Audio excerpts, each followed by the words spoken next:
Welcome back, one and all, to Let's Play Langrisser. We are embarking upon Scenario 11, the Castle of Dalsis. Leiden and his army finally arrive at the Castle of Dalsis. The final battle for the sword Langrisser was just about to begin. Now this battle is a little unique in that in order to win, all we really have to do is get Leiden to the center of the castle. So theoretically, you could finish this fight in, interesting layout there, I'd say less than 10 or 15 minutes really. Well, maybe more like 15 or 20, but a lot quicker than the average bear. But more on that later. We skipped ahead there, just trying to reduce some time there. Real quick, I gave the shield to Albert, the cross to Hawking. By the way, welcome aboard. We finally have a full roster there. Gave the wand to Thorn to boost his attack and the sword to Chris to do the same for her. Now, I had my strategy mapped out in my mind beforehand, so that's why I was able to put everybody where I wanted them immediately. Let's see, our target is Emperor Diego's. Forget the rest, follow me. Don't worry about that random riffraff along the way, Leiden said. And that's all they are in his eyes, and I don't necessarily disagree.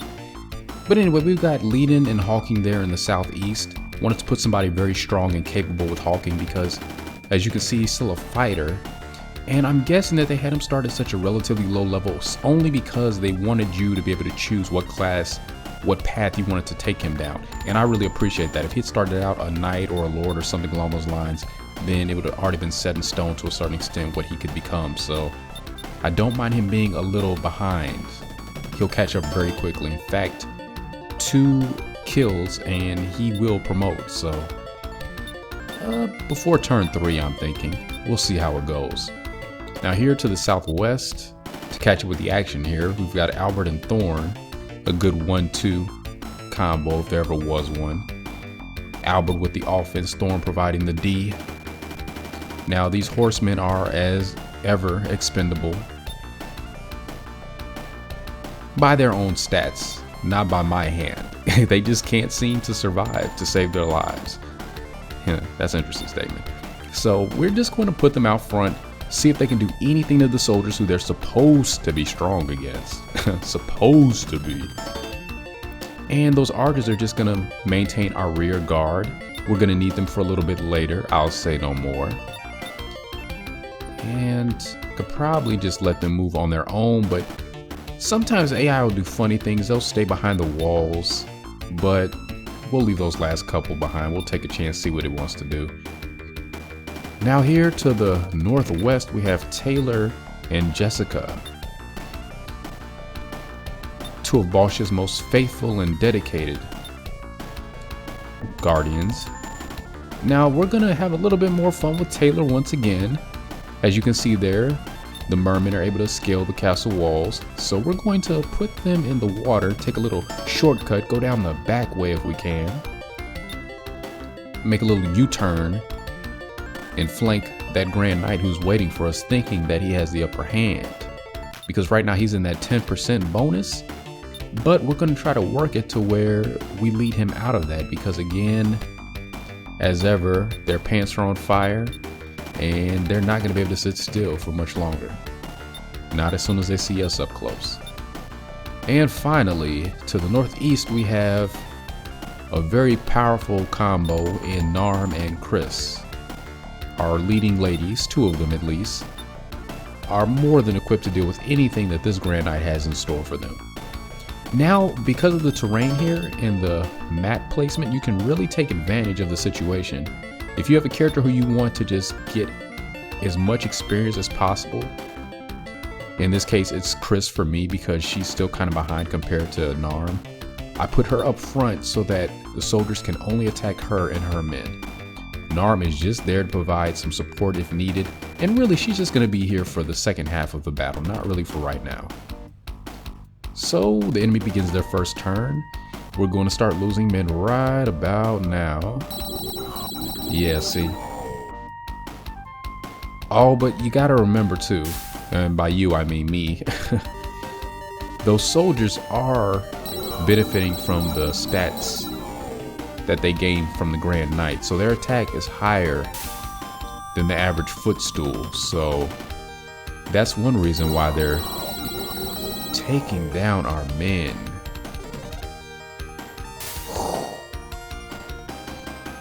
Without any real hassle. I mean, they died too, but still. Now Albert, on the other hand, especially with that shield, because he's got the attack, it's just the defense is his stumbling block. But thanks to Taylor, who was kind enough to let him borrow that magical shield of his, he's going to be able to take more than a few lickings. And he can only be attacked from one spot at the moment, so I'm really not worried. Stand aside. Get out of the way.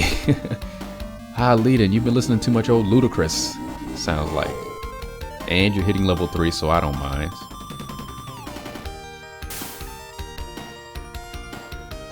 Yeah, he's got a few men there, but they're all gonna fall hard and fast.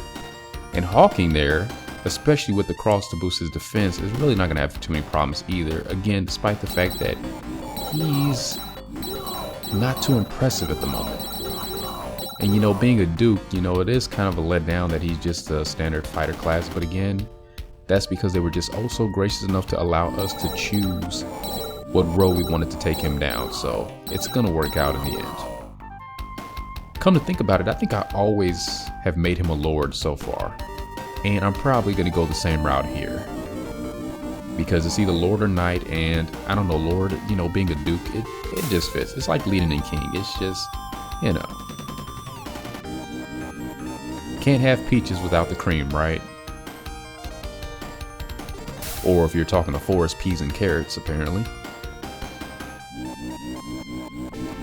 Ah, Chris doing what she does so well once again.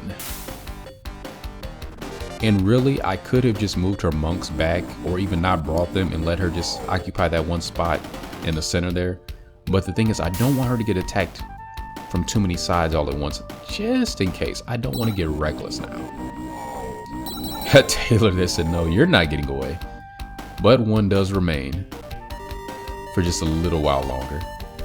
I would imagine he doesn't have too long in this world yet. And there in the center is the spell user with his dark elves. Ooh, no. Scary, except not really. But they do have a very high attack. So, things to keep in mind. Leading. Setting them ablaze. Seeing a trend here with the one behind. But this is perfect because Hawking, guess what? He can handle this. And look at that, one more attack. And I do believe he will be well on his way to a brighter day. And these archers, they're just there again to provide support. We're gonna need them for later. Not so much right now, so I wanna kinda keep them back. I don't want the enemy to focus on them, especially soldiers. They would probably just rip through them. Have them looking like Swiss cheese on a hot summer day, so gonna want to avoid that situation. Chris, please. Once more with feeling. Always with feeling with this one.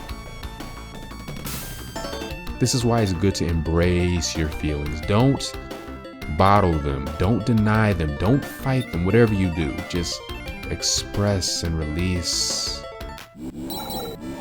And murder with crosses, apparently. It started out a lot less grisly in my mind. Honest. Narm, I apologize for not having much for you to do right now. But you're such a trooper, I know you don't really mind. We're just gonna continue to move people because I don't trust the AI again. I can just see them putting a soldier back behind that wall, far away from the action. Doubling the amount of turns it's going to take to get them back to rejoin everybody else. Yeah, ooh, caught myself. Don't want to attack there with Taylor. We're going to stick to what we started, and we're going to move into the water. But this merman, he can't move too far on land, so we're just going to go ahead and take them out. And look, we lost nobody. Telling you about these mer people, don't sleep on them. Even more so in the second one, but even in this one, don't assume because they're on land without that defense bonus, they're going to be worthless. There are actually some battles on land primarily that you can still bring them along and they'll be useful, because there's certain enemy types that they're actually strong against that you might not have thought. And you wouldn't know unless somebody told you, or you just experienced it for yourself, just experimented and found out perchance, as happened with myself in an older playthrough. So I would say very soon you'll see what I'm talking about in action. Because right now we're still fighting the standard soldiers, but who knows, in a battle or so, maybe we'll be seeing something a little different, a little distinct. But until then, he is rapidly running out of reserves, but we're not going to extend too strongly. We're going to keep them right there in that 10%. Fighting over the plains despite the fact that they're inside of the castle at this point. Don't ask any questions. Don't ever question the programmers. They know what they're doing. But do I know what I'm doing? Probably not really.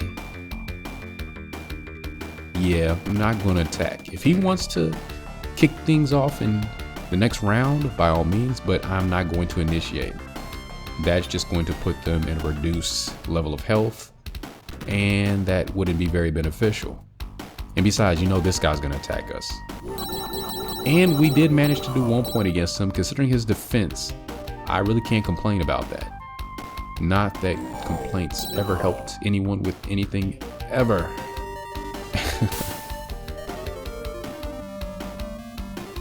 And are you guys going to do anything? Not really. I kind of wanted to save my archers, so I might have to move them back. The cavalry, do what you will. There's nothing I can do for them. I expect to lose all of them, but I would like to keep those archers intact and on hand for a few more turns. That Grand Knight might as well be shooting at a brick wall. He would have done more damage, made more progress. Leading there, the very impressive defense as a king. I make no apologies because I have no regrets about the decisions I made concerning him. But I don't think I'd be in the minority there. I would imagine most people playing this would make him a king. But again, he is somebody who is powerful along several different routes. You can make him a Grand Knight, you can make him a Magic Knight, and he will be equally useful, but King just feels right. He would have slightly more attack as a Grand Knight, but I believe his defense is equal to what it is here. And I don't know, just being able to heal and cast an offensive spell, even though it's not that strong, I feel that gives him a lot more utility. And really, that's what I would want in the King. Somebody who is adaptable to any given situation, not a one-trick pony, you know? And that he is not. One-trick pony, I mean. And Jessica's men are also falling like flies, but she has a few of them, so whatever keeps her safe is the main thing. I definitely didn't want to put her out there by herself. Now that she's an archmage, I expect her to be putting out a lot of whoop-pow and kerblamo, but in order to continue to do that, you know, she has to not do that. And by that I mean explode inexplicably. So why does everybody in these tactical games enter battle strapped with explosives? I don't get it. That's what's happening, right? No, what's happening is Hawking is going to become a lord. Lord Hawking. The artist formerly known as Duke Hawking. And Leiden, he's doing pretty good. Now that Hawking has officially graduated, I'm not too concerned if Leiden gets some experience here. At the same time, it's not really necessary. Yeah, we better put him there so that we don't lose those archers next turn. Because now I can put them here and they can probably handle that. Thank you guys. And I'm sure I could put somebody else right above them to prevent them from taking damage. There we go. Because I know those soldiers had their eyes on them. Better luck next time, guys.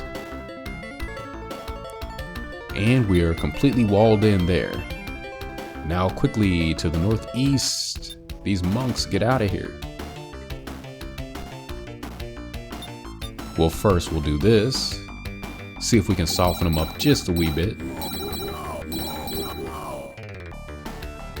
The answer is not quite, but just a little.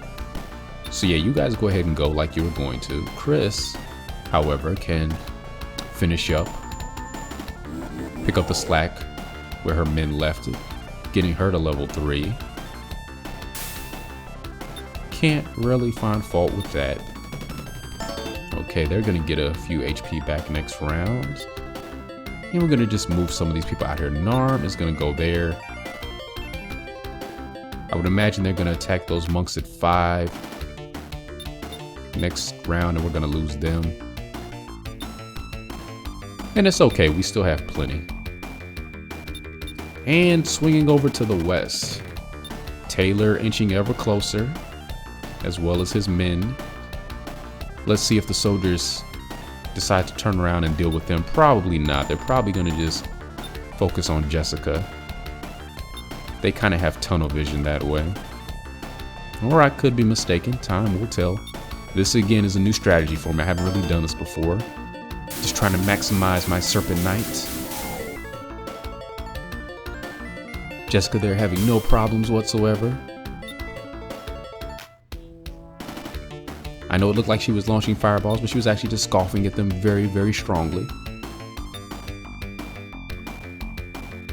She's amused that they would even attempt to attack her. Boggles the mind, these folks. What goes on in their minds? I couldn't answer that. And Albert. Feel like hitting level 4? Because you're this close. Maybe. Possibly. Yes. And one lives to tell the tale. But for how long?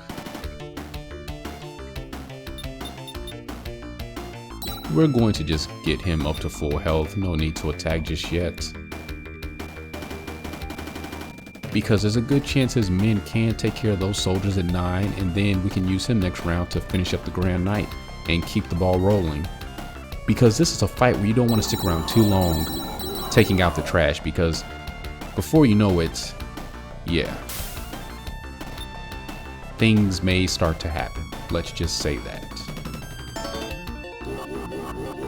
And the sooner you can consolidate your forces and get everybody back together, the better off you'll be. But again, careful with leading. Don't move him to the center of the battlefield too quickly unless you want to end the fight, because as soon as he hits the center, it's a done deal. Doesn't matter who's alive, who's not, who's shown up, who hasn't. It's over. And we want that experience. But that's enough for right now. We're going to end our turn and see what Team Dalsis would like to do.